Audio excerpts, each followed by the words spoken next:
स्वागत है दोस्तों हमारे YouTube चैनल नारी संवेदना मृदुला सिन्हा के उपन्यासों के संदर्भ में लेखिका डॉक्टर रमा पद्मजा वेदुला।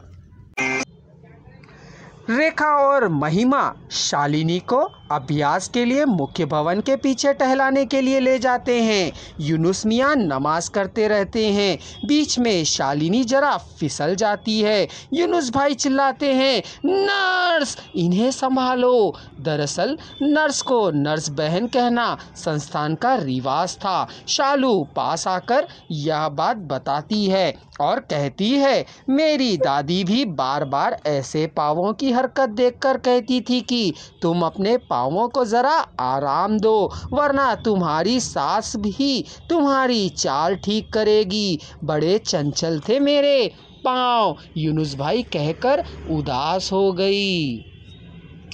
यूनुस भाई रहम दिल से आगे की जानकारी के लिए प्रश्न करना चाहते हुए भी नहीं कर सके।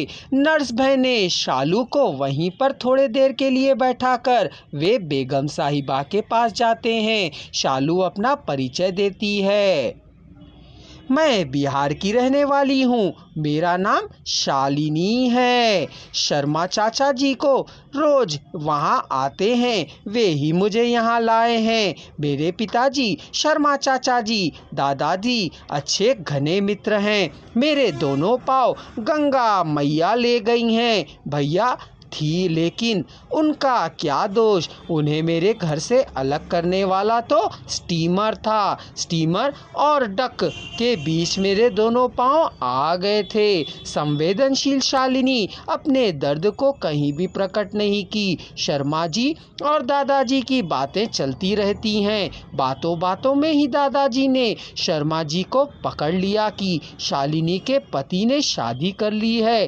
दादाजी भाव विभोर हो गए, कहने लगे, आखिर उसकी सास और पति को हो क्या गया है। मैंने वादा दिया है कि मैं उसके पाँव हूबहू बनवा कर लगवा दूंगा, लेकिन उन्होंने जल्दबाजी की है।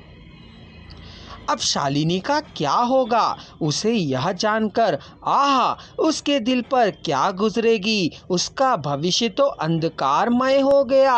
बातों ही बातों में दोनों महिला वर्ग के पास आ जाते हैं, जहां शालिनी अनेक आभागिनों को सिलाई बुनाई सिखा रही थी और लकड़ी के खिलौने भी बनवाना सिखा रही थी। उनके बने गुड़ियों में कश्मीर से कन्याकुमारी तक सारे चित्र अंकित थे।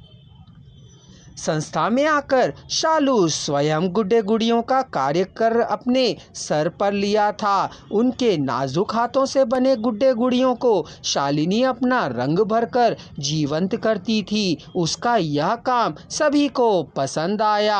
अपनी संवेदना को वह किसी भी गुड़िया से नहीं दर्शाती थी। वह हंसते हुए अपना जीवन जीने लगी। शर्मा जी और दादाजी खाने की घंटी बजने पर भोजनशाला में पहुँचते हैं।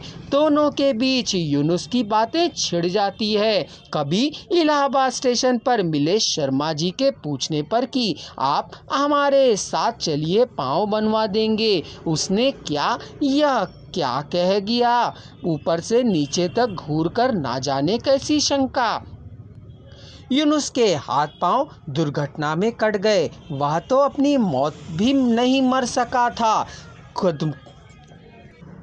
खुदकुशी करना चाहा, असफल हुए। दुर्घटना के बाद नौकरी भी चली गई। बीवी बच्चे को लेकर वे चली गई। इन सब की जानकारी पाकर शर्मा जी शांत हुए, वरना इलाहाबाद स्टेशन वाली घटना से तो यूनुस पर उनका गुस्सा उतरने वाला नहीं था। यूनुस को आखिर पागल खाना भेजने की सलाह भी दी गई। दादाजी की महानता थी। आज यूनुस को संस्था तक पहुंचाया गया। अस्पताल में पहली बार जब यूनुस के कंधे पर उसका प्यार भरा हाथ रखा गया था, उससे तो यूनुस अति प्रसन्न हुआ, अपने आप को धन्य माना। संस्था के सभी लोग अपनी दिनचर्या में ही मस्त थे। किसी को अपनी अपंगता के बारे में सोचने की फुर्सत ही नहीं मिलती। मित्रों, इस वीडियो की पूरी आवाज़ एक ही स्वर में सुनने के लिए डिस्क्रिप्शन बॉक्स में दिए जा रहे लिंक को क्लिक करें।